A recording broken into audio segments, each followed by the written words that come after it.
Kentucky fans, we just need to go ahead and accept it. If the Wildcats are going to compete against the Jayhawks, they are going to have to do it without three big men that they desperately need.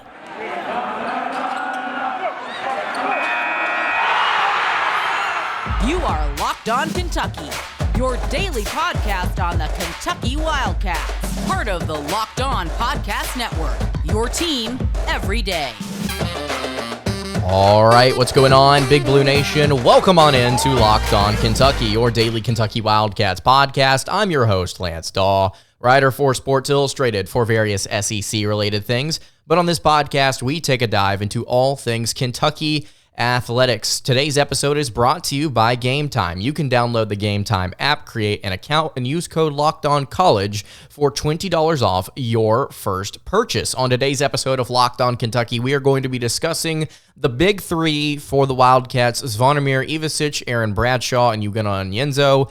None of them are going to be available against Kansas. This is not that much of a shock to us here on the show, but we're going to talk about it anyway. Travis Perry also committed to the Kentucky Wildcats, four-star point guard, in-state player. Going to talk about what he is and what he could be next season for UK, and then finally going to give some expectations from myself for this Kansas game tomorrow. It's a really big one for the Wildcats, but I'm not feeling as confident as I was earlier this offseason, largely due in part to the fact that Kentucky is just simply shorthanded. Thank you so much for making Locked On Kentucky your first listen every single day. Want to remind everyone out there that we are free and available on all platforms. If you're watching on YouTube, I would really appreciate it if you subscribe to the show. We are close to 5,600 subs. If you're listening on podcast, I would greatly appreciate it if you subscribed there as well. So let's go ahead and get into it. So John Calipari met with the media and he gave an update on Kentucky's three 7-footers. Well, actually, before that, he gave an update on Adou Thiero, who had potentially a concussion.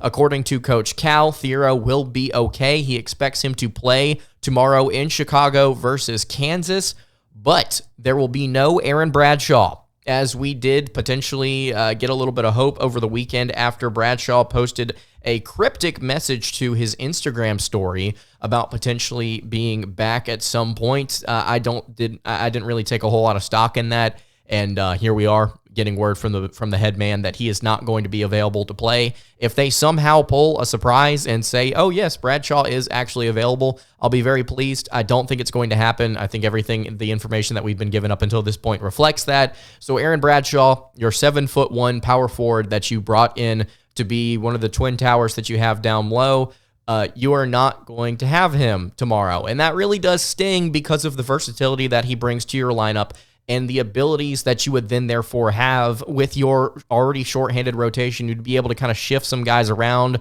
let Thiero work as a backup instead of as a primary there at your power forward spot. Jordan Burks wouldn't have to play as many minutes as he does currently at center for the Wildcats, which is just wild to think about that that's the current state of the roster. But Bradshaw's not the only person out. Ugonna Onyenso, what I think is going to end up being Kentucky's best rim protector on this team, he also is not available. This one's not a shock at all. We expected him to be back sometime late November anyway, if not pushing into December. Coach Cal a couple of weeks ago said something about him being a couple of weeks behind Bradshaw, who was a couple of weeks away from being able to really get going. And then the status of Zvonimir Ivisic. This is kind of what I wanted to focus on here in this beginning segment. And yes, I am going to bash the NCAA, as a lot of you are probably going to do the same in the comments below. According to Coach Cal, Zvonimir has only practiced 6 or 7 days since he's been at Kentucky. He's not shutting the door on him playing against Kansas if he is deemed eligible. According to Coach Cal, he said this in his press conference. He said, quote, "The NCAA has 45 days to make a judgment from the time he gets here. If we had gotten him earlier, we would know. It is what it is, though it would be nice to throw him in the game and reward him for what he has been through." So, as we discussed back in, I believe, mid-September, when you and I were having conversations about Zvonimir, about whether or not Kentucky was going to clear him, and then throughout October, we had these frustrations as well. Finally got Zvonimir Ivisic cleared to come play for the Wildcats, but not deemed eligible by the NCAA. We were sitting there, and I'm going to criticize every party involved, so just brace yourself.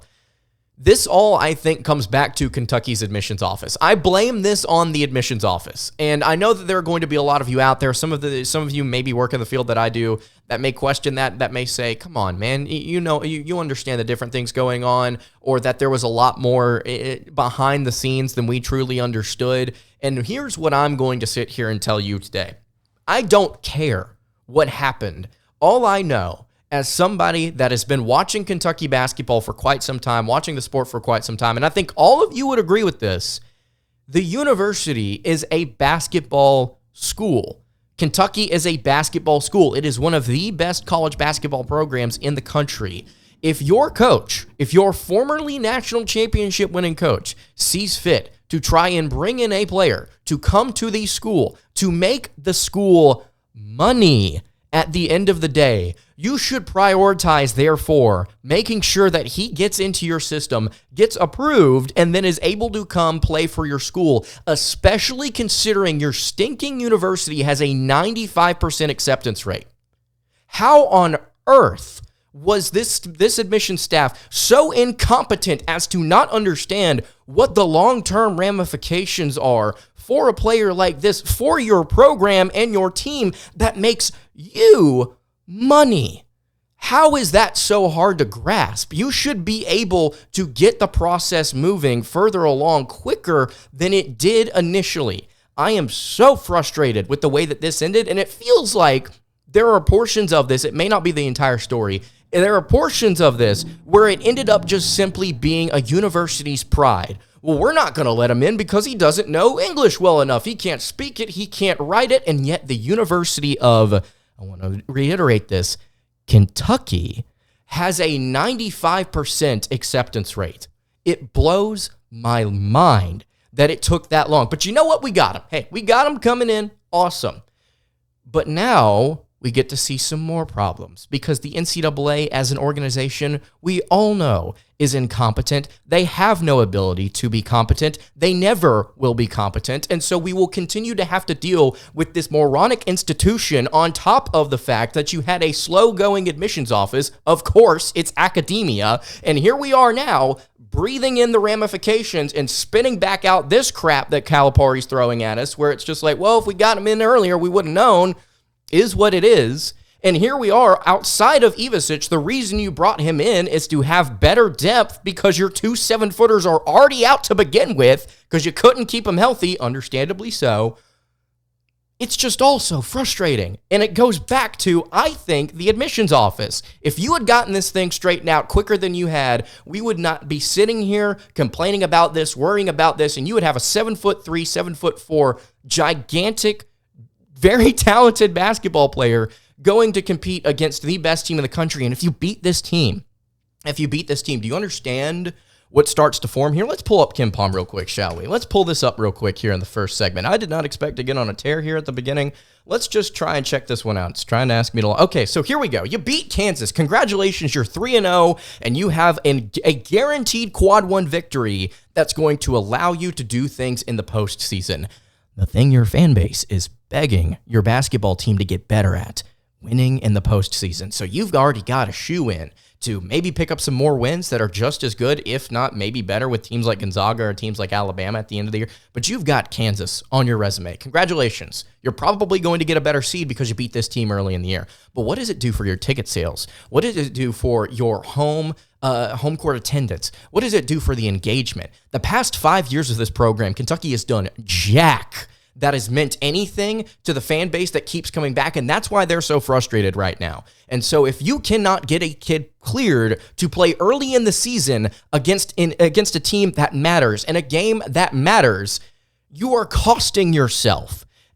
Again, it doesn't make any sense for a university with that high of an acceptance. Now, I would understand if Kentucky was a little bit more prestigious, and in that regard, when it came to identifying the type of person that they wanted to come to their university and then really cracking down on it for whatever reason. I'm not saying because Kentucky has a 95% acceptance rate that they're not a good school. They're a good school. They're an SEC school. It's a great school.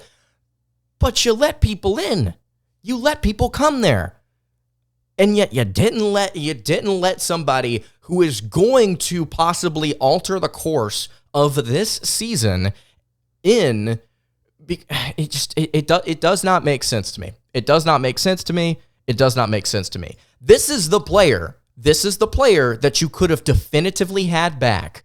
And even if somehow between my recording right now, which is currently at 5:30 in the afternoon on November 13th, 2023, if we somehow get him cleared before they throw that ball up for tip against Kansas tomorrow night, I will still sit here and say, if you did not drag your shoes and you did not just get the process moving along, then this could have been a little bit easier to get him cleared by an institution, the NCAA, that does not know what they're doing.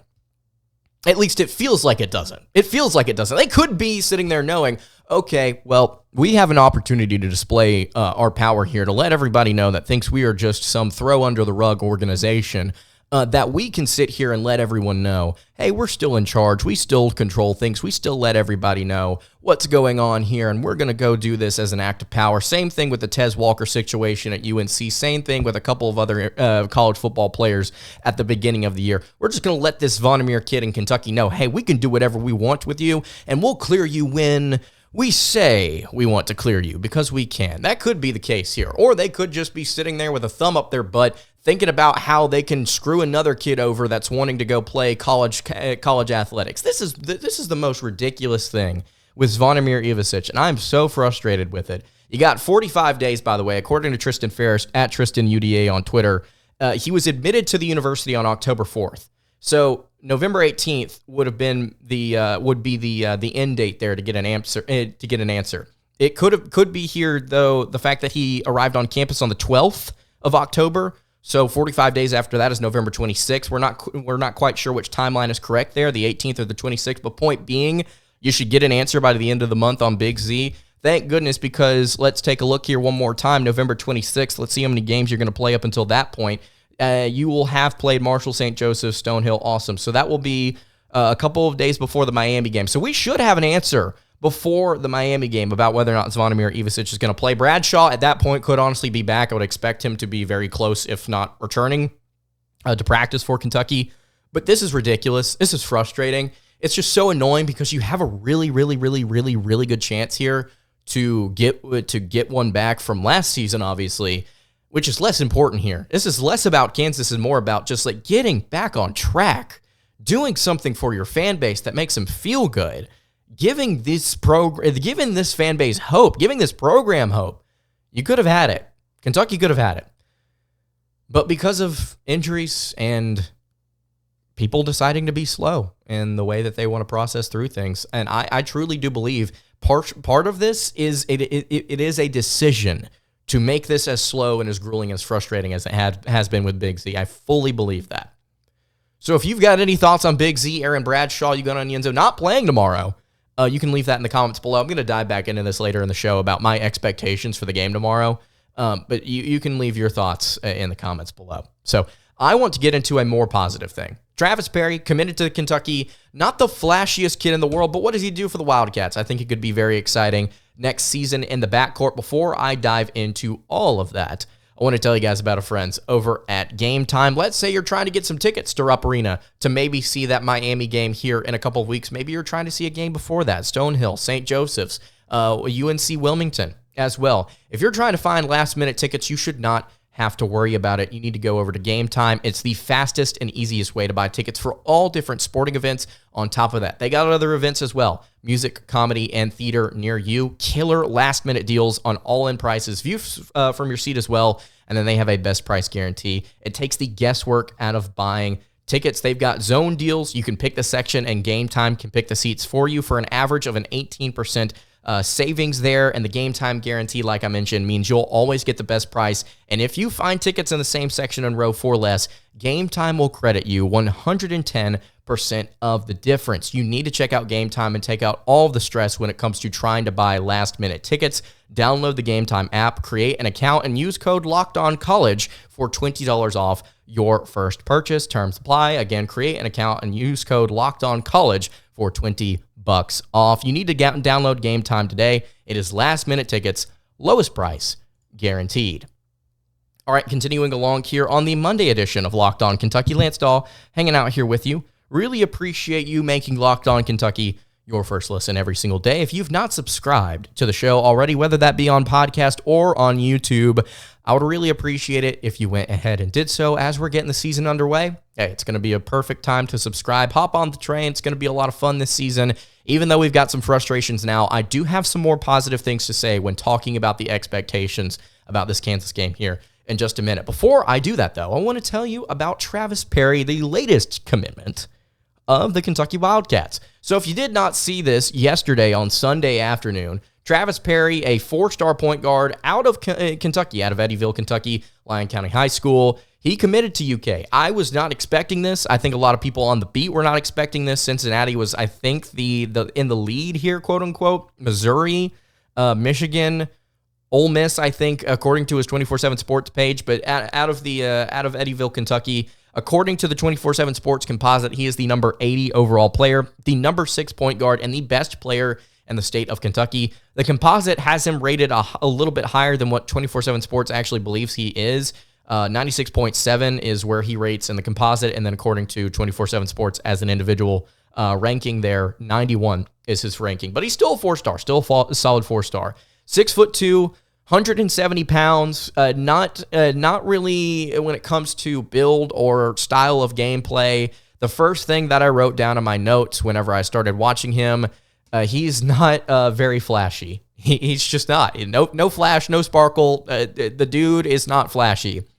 But according to his highlights and according to his numbers, he does, in fact, get the job done. I think the thing that really impressed me the most is his ability to be both a very solid spot-up shooter, but also he's great off the dribble and off of ball screens. And I don't just mean from outside the arc. I also mean in the mid-range area as well. I think when you talk about his form, I think his form is good. I think it's a very solid form for a high school junior, which is essentially the tape I was looking at. But as far as his release, it's pretty slow, and I would like to see that kind of ramp up here, especially considering what I'm about to say about this kid. Like I mentioned, not flashy. Very good shooter. I think a very good shooter whenever he's given opportunity to pull the trigger. He can hit from deep. I think he's very impressive in that regard. You get to see, I believe there are a couple of different highlight videos of him playing against Reed Sheppard just a year or so ago, and both of them looked really solid in that battle. Actually, arguably Sheppard looked better, but Perry is not a flashy athlete. He's not a crazy athlete, but I think he's similar to Sheppard in the fact that both of them understand the game and both of them are very high IQ guards. You could also lump DJ Wagner into this conversation as well, where it's just like they're not the most explosive jumpers, although I think that Wagner and Sheppard are much better in that regard than compared to Perry. In fact, I don't know if I ever saw a dunk in his highlight reels, even on breakaways. But I think that all of them understand the game, are mature in the way that they approach it, and when you watch their highlight tape, you would not assume that they are as young or as inexperienced as they come as their surroundings would indicate, I should say. I think that a player like Perry is someone you like to have in your backcourt as far as stability goes. It's similar to Sheppard. I think he's an all-around type of player. He can shoot, he can pass. I think he's very intelligent on the defensive end. I think 24/7 Sports actually pointed this out about his defense. This is something that we talk about when discussing Reed Sheppard and what he brings to the table for the Wildcats. They said, quote, defensively, Perry brings good energy each possession and uses his feel and IQ to anticipate moves and plays both on and off the ball to make an impact. Very similar to the way that we've described Reed Sheppard through the Global Jam, through the exhibitions, and now through these first couple of games of the season. Anticipatory, I think, is the way that I would describe Reed Sheppard's defense. He feels like he knows what's going on pretty consistently, fights through ball screens, similar to Wagner as well. Just a solid, smart, intelligent player that 24/7 Sports also says, quote, has a knack for always seeming to make the right play. So, hey, not necessarily the flashiest player on the planet, but I think that he does have the ability to get some solid things done for the Wildcats in next year's backcourt, especially as a shooter. Could I see this kid play a little bit off ball? Yeah, I think so.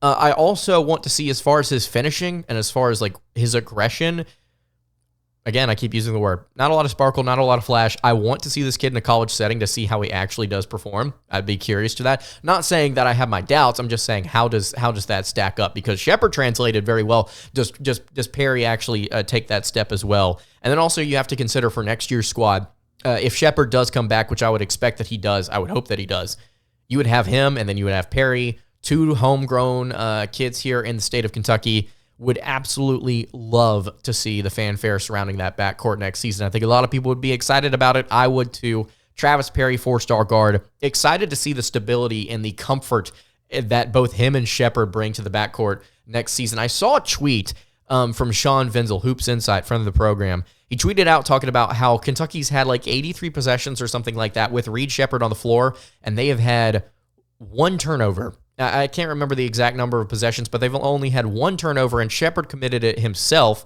But outside of that, Kentucky has like 8 turnovers and like 53 possessions or something crazy like that. Point being, when Sheppard's on the floor, there's a lot of, again, I use that word, stability. I think that when you watch a guy like Perry, you see some of the similar tendencies, and you would like to expect that Kentucky has next year, although young, albeit young, a very mature backcourt when it comes to understanding how to take care of the basketball, how to play well on the defensive end and such. So not necessarily the biggest, not necessarily the most athletic or the most dominant, but consistently makes the right play. According to 24/7 Sports, that is Travis Perry. Excited to have him on the squad next season. If you've got any thoughts on Travis Perry and his commitment to the Kentucky Wildcats, got any information you want to throw down to me about how you feel about it, you can leave that in the YouTube comments below.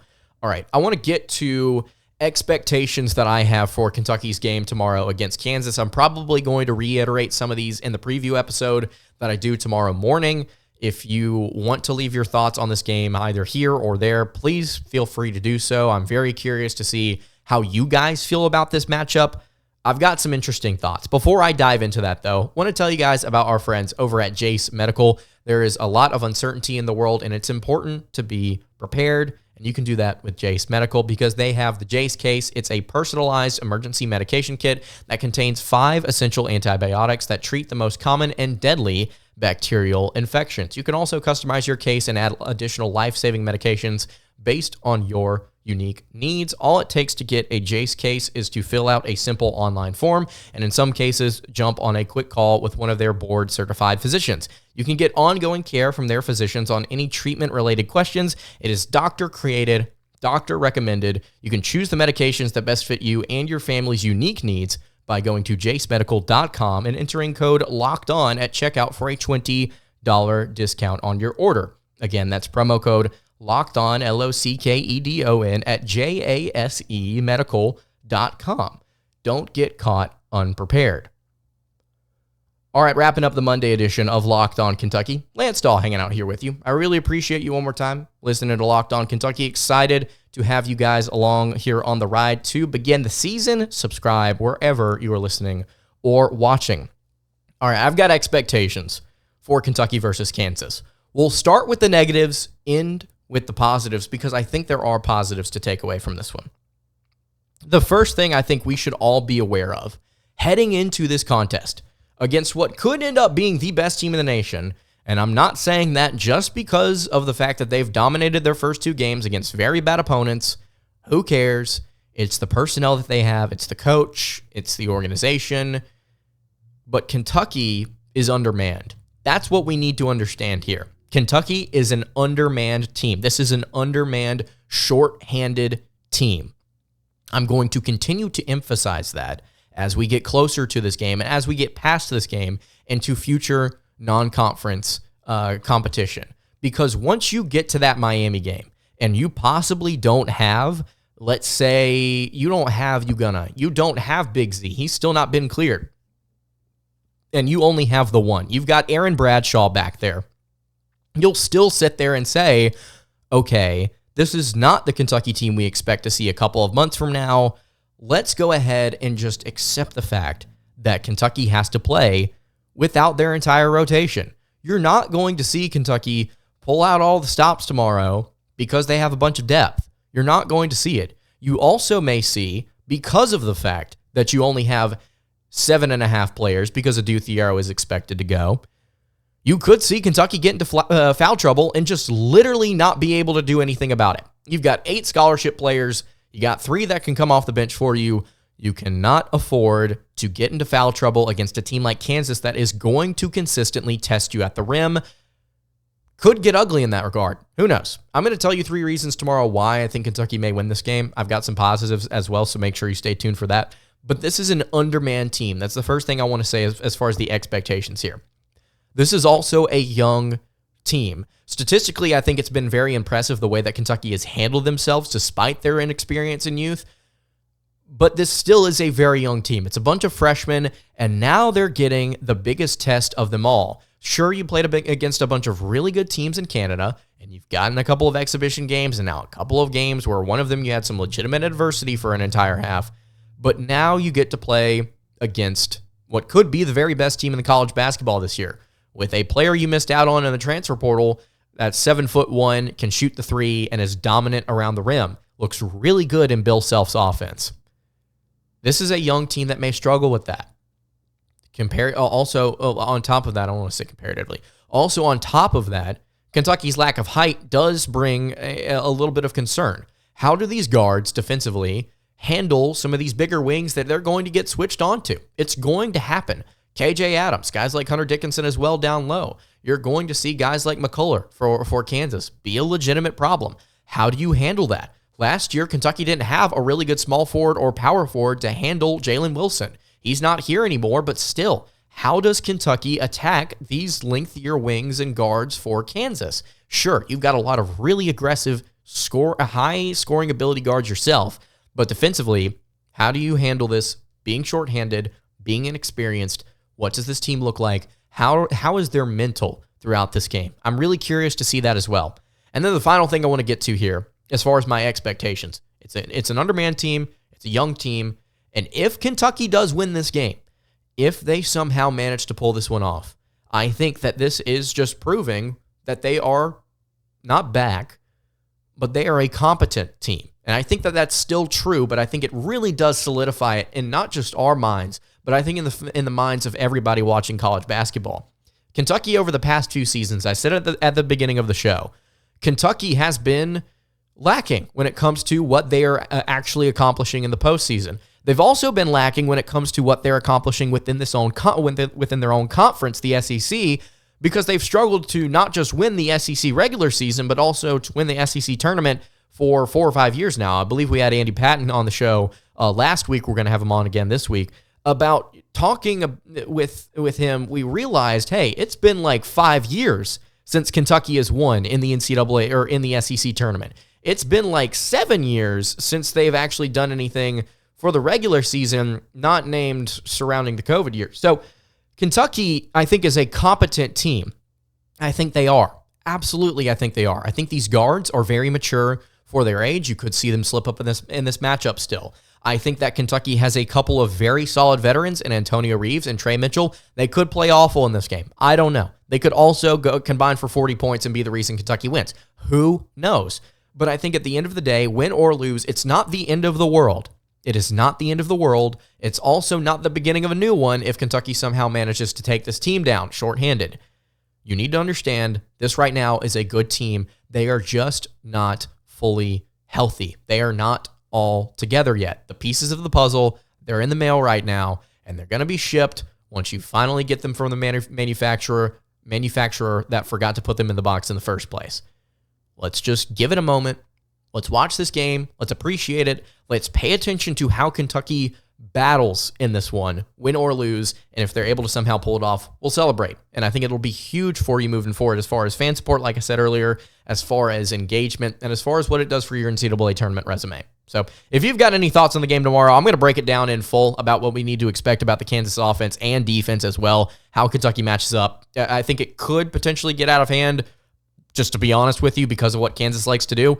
But Kentucky's got some really good guards. So we're going to break that down on tomorrow's episode. And that's going to do it for today's episode of Locked On Kentucky. You can follow the show on Twitter at Locked On UK. You can follow me on Twitter at LanceDaw_, and you can follow the show over on Instagram. That is at Kentucky Podcast. Any questions, comments, concerns, you can leave that in the YouTube comments below. You can hit me on the socials. I will see you all tomorrow for another episode of Locked On Kentucky. Hope you guys have a great rest of your day, and God bless.